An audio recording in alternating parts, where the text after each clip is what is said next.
Good morning my dear students, कैसे हैं आप सब। Hope so all are good. Take care of yourself too, है ना। आप तो ध्यान रख रहे होंगे, अपनी पढ़ाई पर भी फोकस कर रहे होंगे। As you know very well, vacation are over now, तो मौज मस्ती टाइम खत्म। वैसे अब तो 2 साल से मौज मस्ती टाइम चल रहा है आप लोगों का। सो स्टूडेंट्स, मैं आज वीडियो स्टार्ट करने से पहले आपको एक इम्पोर्टेंट इन्फॉर्मेशन देना चाहूँगी। Remember these 3 dates 22, 23 and 24 of each month. हर महीने की 22, 23 और 24 तारीख को आपकी सारी नोटबुक्स चेक होगी, ठीक है। और ये क्या है, कैसे है, note online, note in the PDF form, it is offline. आपको स्कूल आना होगा, अपनी सारी नोटबुक्स लेके और चेक करा के उनके साथ लेके जाना होगा, ठीक है। वो आपकी मर्जी है, आप सपोज 22 यहाँ पे रख के जाते हैं और फिर 24 यहाँ पे लेके जाते हैं। It's all depend on you. Point to be remember, सारी नोटबुक्स कवर होनी चाहिए, अच्छे से मेंटेन होनी चाहिए, proper roll number, proper name उस पर लिखा होना चाहिए। Okay, hope so you understand कि इसके बाद आपकी कभी नोटबुक चेक नहीं होगी। अगर आप 22, 23 और 24 में नोटबुक स्कूल में नहीं लेके आते हैं, उसके बाद हम रिस्पॉन्सिबल नहीं होंगे। एंड मोस्ट इम्पोर्टेंट, आपके जितने भी इंटरनल असेसमेंट के मार्क्स हैं, marks of internal assessment are based on your notebooks, your discipline, your behavior and your projects.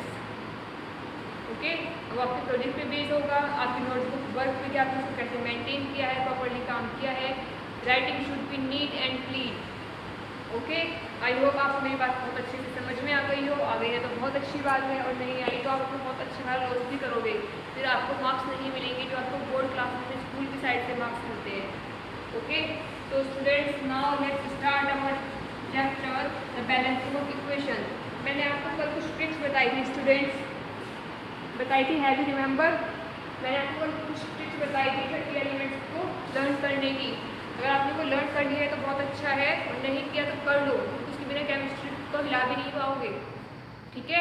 30 elements किस तरह से थे, हा ही ली बी बरसाना, हा ही ली बी बरसाना, ओफा नीना मग, अलसी पस्कल, अर के कासक, टीवी करमन पीको, निकुजन। इस तरह से एक बार दोबारा सुन लीजिए। आ ही ली बी बस ना ओफा नी ना मग अलसी पस कल अरके का सक टीवी कर मन पीको निकुजन। ये 30 एलिमेंट्स हैं। मैंने इनका आपको एटॉमिक नंबर, इनका सिंबल, इन्हें लर्न करने की ट्रिक सब बता दी थी हमारी प्रीवियस वीडियो में, ठीक है। तो वहाँ पे जाइए, उसको देखिए और समझिए, ठीक है। चलिए अब मैं हमारा चैप्टर स्टार्ट करती हूँ, the first chapter of chemistry, the balancing of equations, ठीक है। स्टूडेंट्स देखिए, हमारे नेचर में कंटिन्यू रिएक्शंस, कंटिन्यू चेंजेस होते रहते हैं। हमें पता है कंटिन्यू चेंज होता रहता है। एक कैंडल ले लो, जैसे आप उसको बर्न करोगे वो वैक्स बन जाएगी। आइस को फ्रिज से बाहर निकाला, वाटर बन जाएगा। उसी वाटर को आपने गैस पे रख दिया, वो गैस बन जाएगा, ठीक है, स्टीम बन जाएगी उसकी। तो उसकी क्या हो रही है, फेस चेंज हो रही है कंटिन्यू। इवन फ्रूट्स, इतने फ्रूट्स कहाँ पे लगा हुआ है, इतने वो पेड़ पे लगा हुआ है, कच्चा है, ठीक है, कुछ टाइम बाद वो पक जाएगा, ठीक है ना। रो फ्रूट से वो राइप फ्रूट बन जाएगा। ऐसा होता है, बिल्कुल। आप खुद को देखो, कभी आप कितने छोटे से थे, छोटा बेबी की तरह थे, और आप कितने बड़े हो गए, क्लास 10th में आ गए हो, तो ये सब क्या हुए, हमारी बॉडी में चेंजेस हुए हैं, लिविंग वर्ल्ड में चेंजेस हुए हैं। तो जो ग्रोथ है, जो चेंजेस हैं, वो हमें हमारे चारों तरफ देखने के लिए मिलते हैं। घर में चेंजेस, हम केमिकल रिएक्शंस रोज करते हैं। हमारे चैप्टर का नाम क्या है, केमिकल रिएक्शंस ऑफ इक्वेशंस, ठीक है, ये हमारे चैप्टर का नेम है। और इसके लिए आपको बहुत मेहनत करने की ज़रूरत नहीं है, क्योंकि इसमें वो सब है जो हम डेली लाइफ में हमारे घर में करते हैं। घर में खाना बनता है, वेजिटेबल्स को बॉईल करने के लिए हीट चाहिए, उसकी जो स्टेट है वो चेंज हो गई, तो यही तो रिएक्शन है। घर में ऑल आउट लगाते हैं मच्छर को भगाने के लिए, तो उसकी स्मेल फैल जाती है हमारी हवा में चारों तरफ, तो उससे क्या होता है, जो मॉस्किटोज होते हैं वो भाग जाते हैं। किस तरह की रिएक्शन है। टूथपेस्ट हम डेली क्या करते हैं, घर में ब्रश करते हैं, ठीक है, सॉरी घर में नहीं, अपने टीथ पे ब्रश करते हैं जब घर पे होते हैं भी, और बाहर जाना होता है तब भी। तो क्या होता है, हमारी टीथ पे जो एनिमल की लेयर है वो उस पेस्ट से रिएक्शन करके जितने भी बैक्टीरिया, जर्म्स होते हैं उनको किल कर देता है।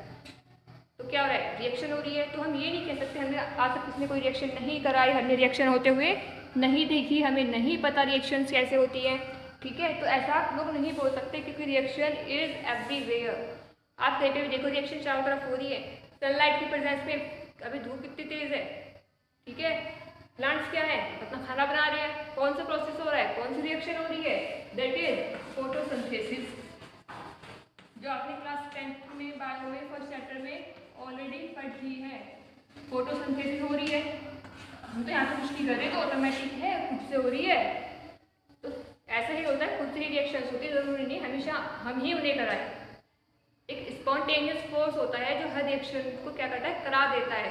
जरूरी नहीं है एक्सटर्नल फोर्स की ही जरूरत पड़े, इंटरनल फोर्स भी होता है, ठीक है। तो ये बात थी हमारी इंट्रोडक्शन की चैप्टर के। आइए आगे देखते हैं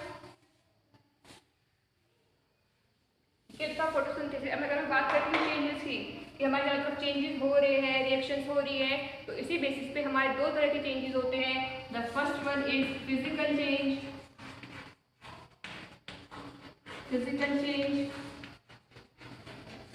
and the second one is chemical change. कौन सा होता है, केमिकल चेंज होता है। पहला कौन सा, फिजिकल चेंज, दूसरा chemical change. Have you any idea what are the physical changes and what are the chemical changes? क्या पता है आप लोगों को? बहुत इजी है, और ये हमारे जो ऑब्जेक्टिव टाइप क्वेश्चन आते हैं एग्जाम्स में, उन ऑब्जेक्टिव टाइप क्वेश्चन में ये पूछे जाता है कि बताइए इनमें से फिजिकल चेंजेस कौन से हैं और केमिकल चेंजेस कौन से हैं। वो आपको चार ऑप्शन देंगे कि बताइए फिजिकल चेंज है या केमिकल चेंज है या कोई चेंज है ही नहीं। देखिए फिजिकल चेंज कौन सा होता है, जो टेम्परेरी होता है, ठीक है ना। तो क्या होता है, टेम्परेरी होता है, वो क्या होता है, फिजिकल चेंज। और केमिकल चेंज जो परमानेंट होता है। Permanent changes are known as permanent changes are known as chemical changes and temporary changes are known as physical changes। जैसे कि मोमबत्ती की मोम से वापस मोमबत्ती बन सकती है, कैंडल को अगर मेल्ट करें तो वैक्स बन जाता है, और वैक्स को अगर फ्रीज कर दे तो क्या कर दे, तो क्या बन सकता है, कैंडल बन सकती है, रिमाउल्ट कर दे हम उसको। सेम वैसे ही पानी से बर्फ और बर्फ से पानी बन सकता है। इवन स्टीम से भी वाटर दोबारा बन सकता है, और उस वाटर को अगर हम फ्रीज कर दे तो वो आइस के फॉर्म में बन सकता है। कैम्फर, कपूर, जब कपूर को जलाते हैं अगर हम उसके वेपर्स को इकट्ठा कर ले तो भी दोबारा से उसे उसकी ओरिजिनल स्टेट में हम ला सकते हैं। तो इस तरह के चेंजेस जो वापस से ओरिजिनल स्टेट में आ जाते हैं, दिस कॉल्ड फिजिकल चेंजेस। आज एक फल है वो पक गया, क्या कल वो दोबारा कच्चा फल बन जाएगा, नहीं बन सकता, दैट्स कॉल्ड केमिकल चेंजेस, ठीक है। आप इतने बड़े हो गए हैं, हम इतने बड़े हो गए, क्या आप उससे छोटे बन सकते हैं, नहीं बन सकते, because all these are chemical changes. ये सब क्या कहलाते हैं, केमिकल चेंजेस कहलाते हैं, जो वापस से अपने ओरिजिनल स्टेट में नहीं जा सकते। These most important word, these are irreversible, irreversible. इन्हें वापस से इनकी ओरिजिनल स्टेट में नहीं लाया जा सकता, और जबकि फिजिकल चेंजेस को इनकी ओरिजिनल स्टेट में ला सकते हैं, that is called reversible,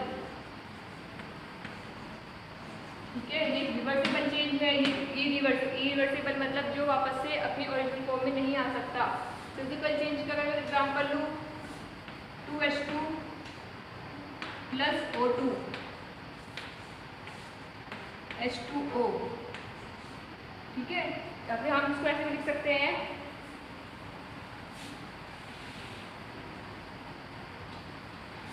H2O solid, S represents here solids, मतलब आइस फॉर्म। फिजिकल चेंजेस और रिवर्सिबल चेंजेस के लिए हम इस तरह के एरो लगाते हैं, मतलब इससे ये और इससे ये भी बन सकता है, ठीक है। यहाँ पे क्या, सॉलिड से हमारा क्या बन सकता है, लिक्विड। तो लिक्विड से सॉलिड मतलब पानी से बर्फ और बर्फ से पानी बन सकता है, ठीक है। ये होते हैं हमारे रिवर्सिबल चेंजेस, और यहाँ पे हमारे क्या होते हैं, इरिवर्सिबल चेंजेस। जैसे कि H2O + CO2, हाइड्रोजन में जब कार्बन डाइऑक्साइड में मिक्स करते हैं तो हाइड्रोजन कार्बोनेट बनता है H2CO3 के प्रेसिपिटेट बन जाते हैं, जिन्हें सेपरेट आउट करना इम्पॉसिबल है। ये क्या है, इरिवर्सिबल रिएक्शन होती है। क्लियर है? Write down in your notebooks और टेक अ स्क्रीनशॉट।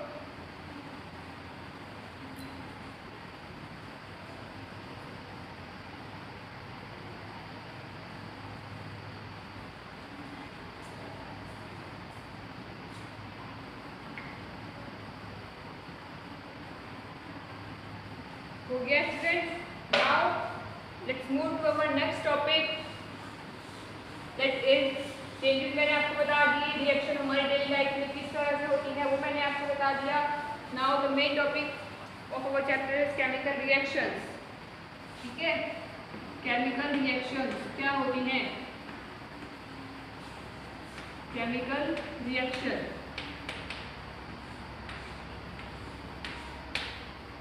ओके। आइए देखते हैं इसकी डेफिनेशन देख लेते हैं केमिकल रिएक्शन की। Chemical reaction is the process और it is the process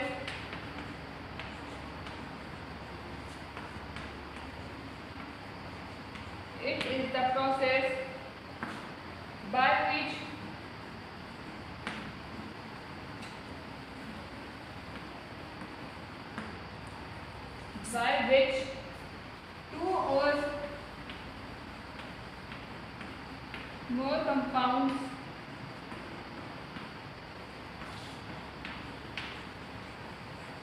combine together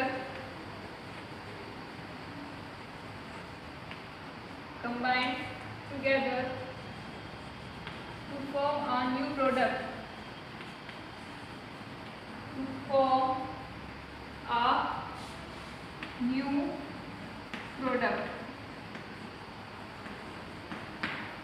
For example, H2 plus O2, that is 2H2O. The most easiest example ever. Or H plus Cl, then HCl. ठीक है students, देखिए मैंने इसीलिए आपको सबसे पहले इनकी नेमिंग लेट कराई थी कल, ताकि आपको जब भी प्रॉब्लम ना आए। अब तुम बच्चे कहेंगे Cl ये सर है क्या? ठीक है, H stands for hydrogen and O stands for oxygen, they form hydroxide. मतलब ये क्या इसका फॉर्म, ये किसका फॉर्मूला होता है? वाटर का। एंड हियर ये हाइड्रोजन है और ये क्लोरीन है, इनसे क्या बना लेते हैं? Hydrogen chloride. हाइड्रोजन क्लोराइड, ठीक है, क्या बना लिया यहाँ पे उन्होंने? हाइड्रोजन क्लोराइड बना लिया है। और रिएक्शन की डेफिनेशन के अकॉर्डिंग क्या है? केमिकल रिएक्शन एक ऐसा प्रोसेस होता है जिसमें दो या दो से ज़्यादा सब्सटेंस मिलके एक नया प्रोडक्ट बनाते हैं। ठीक है, या एक नया सब्सटेंस बनाते हैं। जब दो सब्सटेंसेस मिलते हैं तो मिलके एक नया सब्सटेंस बनाते हैं, और इसे ही हम क्या कहते हैं? केमिकल रिएक्शंस कहते हैं। ठीक है, you got it? Write down this. Then after that I will tell you what are the how we identify that reaction is happened or not. हमें कैसे पता लगेगा कि रिएक्शन हो रही है नहीं हो रही है? कुछ पहचान तो होती है ना, जैसे हर एक सिंसियर बच्चे की कुछ क्वालिटी होती है कि हाँ अगर जिसमें क्वालिटीज पाई जाएंगी वो सिंसियर है, या जिसमें क्वालिटीज पाई जाएंगी वो टॉपर है। सेम ऐसे ही होता है कि अगर किसी में क्वालिटीज पाई जा रही है, कोई भी पॉइंट पाया जा रहा है, तो वो केमिकल रिएक्शन है, अदरवाइज वो रिएक्शन नहीं हो रही है। Okay, write down this.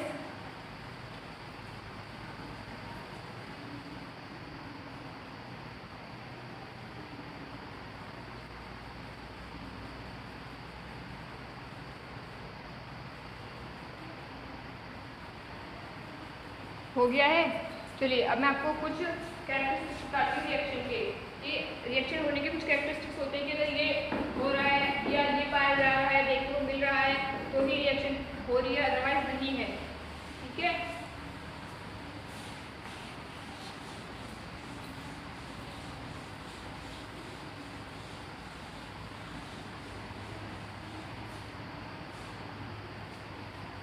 तो चलिए देखते हैं हम आगे कौन सा टॉपिक करना है हमें? कैरेक्टरिस्टिक्स।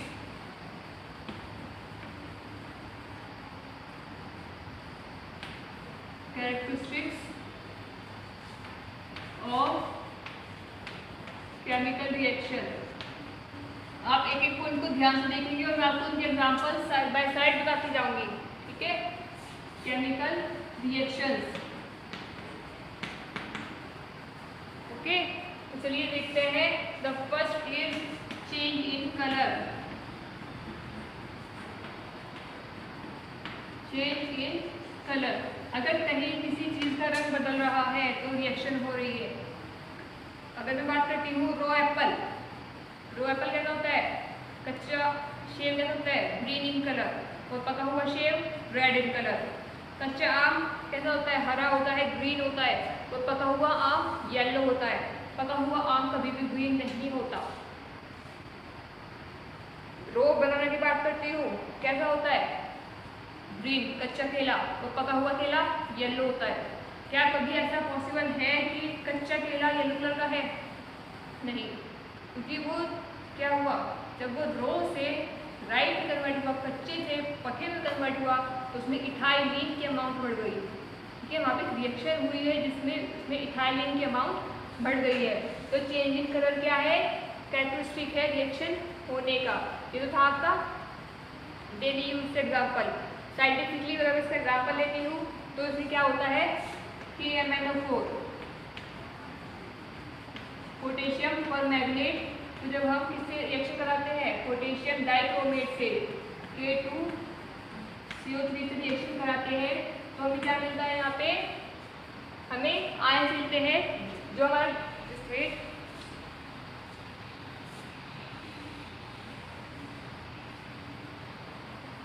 पोटेशियम परमैंगनेट की रिएक्शन जब हम कराते हैं, इसको हीटअप करते हैं, येलो कलर का होता है, लेकिन आफ्टर दैट ये पर्पल कलर में कन्वर्ट हो जाता है। ठीक है, one more example, CuSO4 H2O। जब ये ग्रीन कलर का होता है कॉपर सल्फेट, लेकिन जब हम इसकी रिएक्शन करते हैं तो ये ब्लू कलर का हो जाता है, नेवी ब्लू कलर। ठीक है, ये आपके थे साइंटिफिक एग्जाम्पल। जो मैंने पहले बताया वो था आपका daily use example, common example, commercial example. Okay, write down this, then we move to our next characteristics. We are remaining change in colour हो गया। Okay, now change in state. Change in state is very common, तो आप लोग बता दो change in state को। Change in state, अगर किसी की अवस्था चेंज हो रही है, मतलब solid to liquid, liquid to gas, और एनी फॉर्म, गैस से सॉलिड, गैस से लिक्विड, और लिक्विड से सॉलिड, एनी फॉर्म। ठीक है, जब ये चेंजेस होते हैं तो इन्हें क्या कहते हैं? Change in state. जैसे कि H2O किस फॉर्म में है? सॉलिड, मतलब आइस की फॉर्म में। हीटअप किया, मतलब बाहर निकाला, से गर्मी निकली, तो इसे आ गया हीटअप के लिखेंगे यहाँ पे, तो कौन सी फॉर्म में आ गया? लिक्विड फॉर्म में आ गया, वाटर। और जब इसे गर्म किया तो भाप बन के उड़ गया, कौन सी फॉर्म आ गई? स्टीम की फॉर्म। लेकिन फॉर्मूला सेम है, सब्सटेंस सेम है। क्लियर है? तो सॉलिड, लिक्विड, गैस, इसके एग्जाम्पल हो गए। चेंज इन स्टेट के एग्जाम्पल हो गए। कैंडल, जो कैंडल होती है सॉलिड होती है, लेकिन जो वैक्स होता है वो सेमी सॉलिड। ठीक है, एक टाइम पर थोड़ा लिक्विड की तरह बहने लगता है जो वैक्स होता है। क्लियर है? ये एक एग्जांपल है चेंज इन स्टेट का।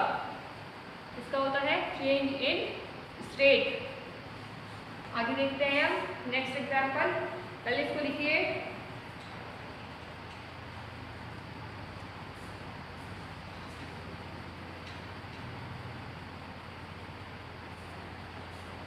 हो गया ये। अब हम देखते हैं इवोल्यूशन ऑफ गैस। वैसे मैंने तो सुना था कि एक चैप्टर आप लोगों का हो भी चुका है, अगर हो गया है तो अच्छी बात है, आप लोग इसको रिवाइज कीजिएगा। ठीक है, इवोल्यूशन ऑफ गैस। अगर किसी रिएक्शन में से गैस बाहर निकलती है, इसका मतलब भी वहाँ पे रिएक्शन हो रही है। ठीक है, इसका ऐसी काफी सारी रिएक्शन हमने कहाँ पे पढ़ी थी? Have you remember acid base chapter? यहाँ पे हमने हाइड्रोजन को आइडेंटिफाई किया था, कार्बन डाइऑक्साइड को आइडेंटिफाई किया था, ऑक्सीजन को आइडेंटिफाई किया था। ठीक है, इस तरह से हमने आइडेंटिफाई किया था। आइए देखते हैं कुछ एग्जांपल्स। इवोल्यूशन ऑफ, बहुत कॉमन एग्जांपल, हम सांस ले रहे हैं, हम कार्बन डाइऑक्साइड रिलीज कर रहे हैं। क्यों कर रहे हैं? क्या पहचान है? हमारी बॉडी में ग्रोथ हो रही है, डेवलपमेंट हो रहा है, रिएक्शंस हो रही है। अगर रिएक्शंस होना बंद कर दे तो कार्बन डाइऑक्साइड निकलनी बंद, कार्बन डाइऑक्साइड निकलनी बंद तो ऑक्सीजन अंदर जानी बंद है, और उसको मतलब क्या है? डेड। ठीक है, जहाँ पे कोई मूवमेंट नहीं, कोई रिएक्शन नहीं, वो डेड है। ओके, तो इवोल्यूशन ऑफ गैस का मैंने कॉमर्शियल लेवल पे आपको एग्जांपल दे दिया है। साइंटिफिक लेवल पे हम देखते हैं, जब हम हाइड्रोजन कार्बोनेट जब बाइकार्बोनेट को गर्म करते हैं तो क्या बनता है, H2O plus CO2, carbon dioxide gas release हो जाती है। इसका मतलब रिएक्शन हो रही है और गैस निकल रही है। ये आप लोग रिएक्शन कैसे दिखाओगे, इस एरो के थ्रू। ठीक है, इस एरो से पता लगता है कि रिएक्शन हो रही है। ऐसे ही सपोज 2HCl ले लो, 2HCl, ठीक है, जिससे करंट पास होता है तो ये H2 हाइड्रोजन गैस और क्लोरीन 2Cl में क्या हो जाता है, टूट जाता है और H2 क्या है, यहाँ पे गैस है। ओके, ये किसकी पहचान है, इवोल्यूशन ऑफ गैस की पहचान होती है। हो गया ये, take a screenshot. Now the fourth characteristic is changing temperature. अगर किसी चीज का टेम्परेचर चेंज हो रहा है, पहले कुछ और था, कुछ टाइम बाद कुछ और है, तो वहाँ पे रिएक्शन हो रही है। ठीक है, फोर्थ कैरेक्टरिस्टिक क्या है, changing temperature. Change in temperature, change in temperature. ठीक है, जैसे कि H2SO4 बहुत ज़्यादा गर्म होता है कि अगर कहीं पे शीट में लग गई तो वो वैसे जल के राख हो जाएगा। इसलिए जब वाटर मिक्स करते हैं तो क्या होता है, डाइल्यूट, सॉरी कंसनट्रेट, मतलब बहुत गाढ़ा होता है। ठीक है, और ये हार्मफुल होता है, स्ट्रॉन्ग एसिड है। ठीक है, तो इसको जब हम डाइल्यूट करने के लिए, मतलब थोड़ा ये तक घातक, इतना हार्मफुल ना रहे, हम थोड़ा पानी मिक्स करते हैं, इसको क्या बना लेते हैं, डाइल्यूट बना लेते हैं। ठीक है, तो इसमें से बहुत ज़्यादा एनर्जी रिलीज होती है, बहुत ज़्यादा गैस रिलीज होती है कि अगर वो वेपर्स भी आपके हाथ को टच कर जाती हैं निकलते वक्त तो आपके पूरे हाथ को जला देंगी।